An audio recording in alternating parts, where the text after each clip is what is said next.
All right, man. I ain't want to make this video, bro. I didn't. I'm not gonna lie to you. I did not want to make this video, but it has to be done. Earlier this week, we literally witnessed history, bro. History. Two championship favorites with both of them not even winning a playoff game. I think we all knew pretty early in the season how bad the Lakers were, and even before the season how bad that fit can possibly wind up. But Brooklyn always felt different.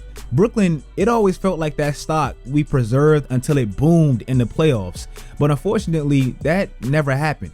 I picked Brooklyn to win in 7 simply off the trust and faith I had for KD alone, and I was wrong, very wrong. Ben Simmons missed the entire regular season plus the playoffs with the weirdest combination of injuries I've ever heard in my entire life.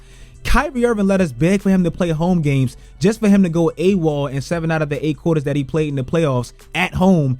And KD, he just made sure we kept his legacy's name fresh in our mouths with the weakest performance he's ever had in the postseason. Nets fans, you probably gonna need today's video sponsored, so make sure you listen up. Today's video is sponsored by Keeps. Hair loss is an extremely common thing. In fact, studies say 2 out of every 3 guys will experience some form of it by the age of 35. The best way to address such a common occurrence is to attack it as early as you possibly can.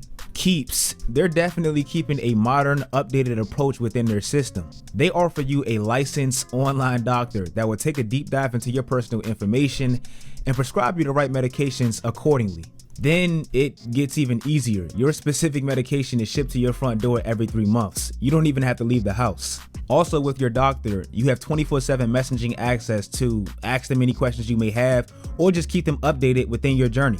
If you guys want to keep your hair like I do, visit keeps.com/swishout or just click the link in my description. They're offering you guys half off of your first order, so make sure you take advantage. Big shout out to Keeps for sponsoring the channel and most importantly, making sure my guys can keep their hair.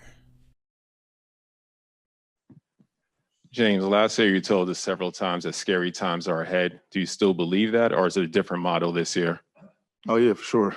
It's even scarier. Hello, Kevin. Kyrie is not here today. There's this law here in New York with health and safety protocols. Are you concerned about his availability at home games going forward? No. You guys do have a game in Philly in a couple of weeks. Do you think you can be ready for that? You know, physically, mentally, I imagine it's a pretty... I hope so. This is big news for the NBA. Brian Windhorst, Vince Carter joining us now. Wendy, what does this mean for the Nets and Kyrie now that this vaccine mandate has been lifted? They go from the number 26 offense at home this year to the number 1 offense. I mean, they make them a good team, but the huge question is defensively. Where will they be? How will they stack up? Because we saw last night, they got gutted.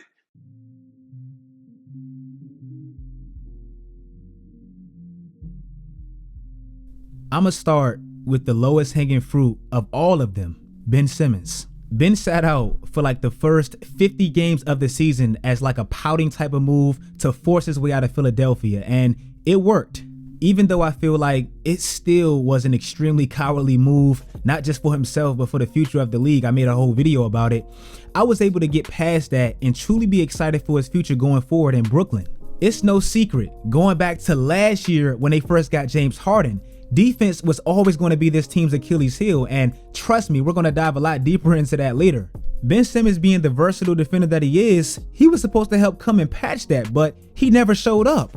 You mix his defensive capabilities with his offense being able to push the pace and put pressure on the opposing team's defense. Now with the wings, the dynamic wings he has with Kyrie and Kevin Durant, it seemed like a match made in heaven, but we never seen it. After he got traded, mind you, he got traded on February 10th. They asked him about him possibly playing in that return game back in Philadelphia a month in advance, March 10th. He responded, I hope so, and predictably, he never showed up for that game as well. I feel like me, just like everyone else, we were all thinking, okay, maybe he's just scared to play that game, and after that hurdle and that game is over, he'll come back, right? He'll come back.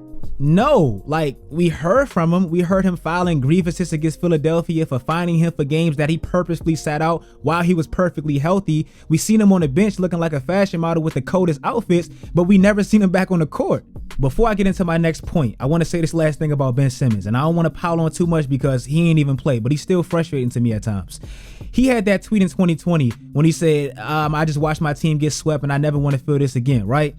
If you look at his last 3 teams that he's been a part of, all 3 teams that lost in the playoffs, the major reason they lost, you can say was because of Ben Simmons if you really look at it.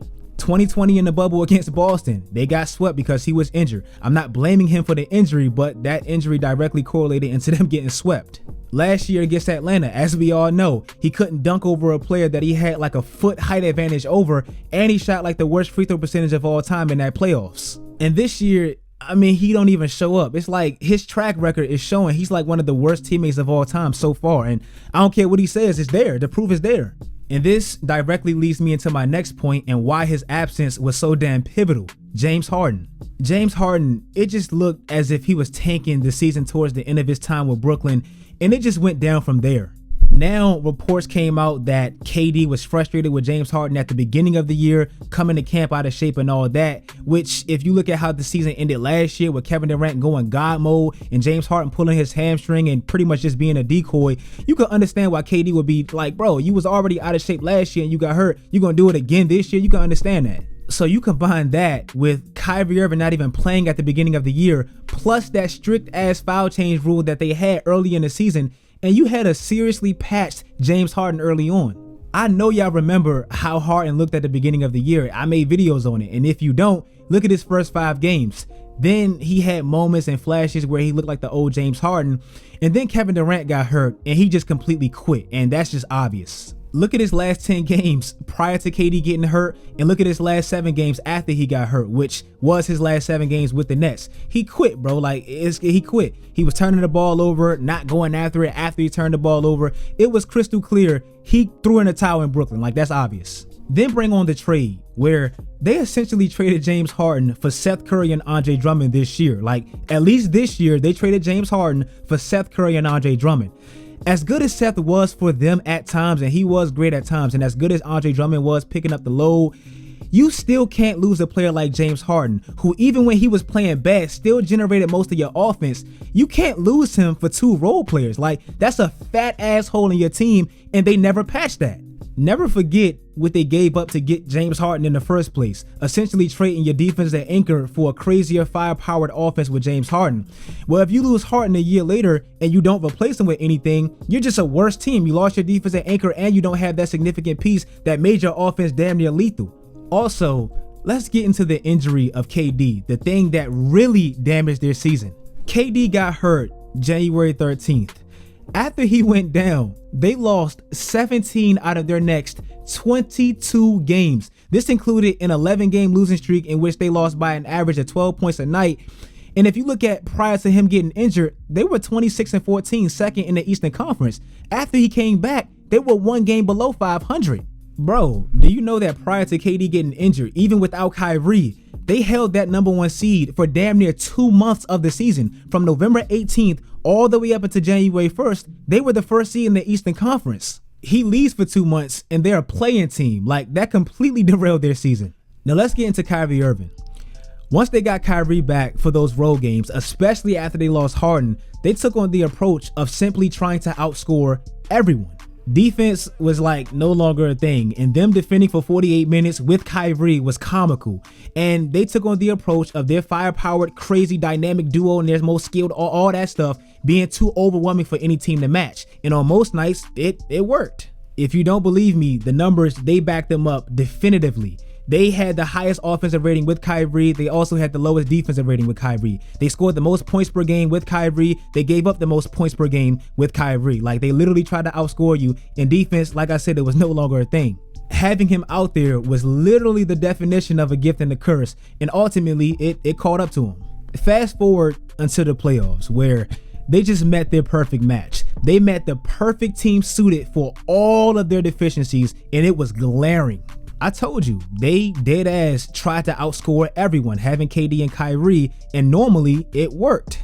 But they ran into a team that also had 2 elite level scorers that maybe wasn't to the degree of talent that we thought KD and Kyrie was previously. Maybe they did surpass them in this series, but they ran into a team that also had 2 elite level scorers that turned into Hall of Fame level scorers against that weak ass defense with no interior presence. Bro, the Nets against Boston gave up 48 points in the paint, 3rd worst in the entire playoffs. They got absolutely destroyed on the glass, being the worst rebounding team in the postseason by far, and they also got locked the hell down. They couldn't do anything offensively with their 2 best players. KD to me, and I can't even believe I'm saying this, bro. Like, I've been a big supporter of KD, and I still am going forward. I just feel like he had a tough ass series.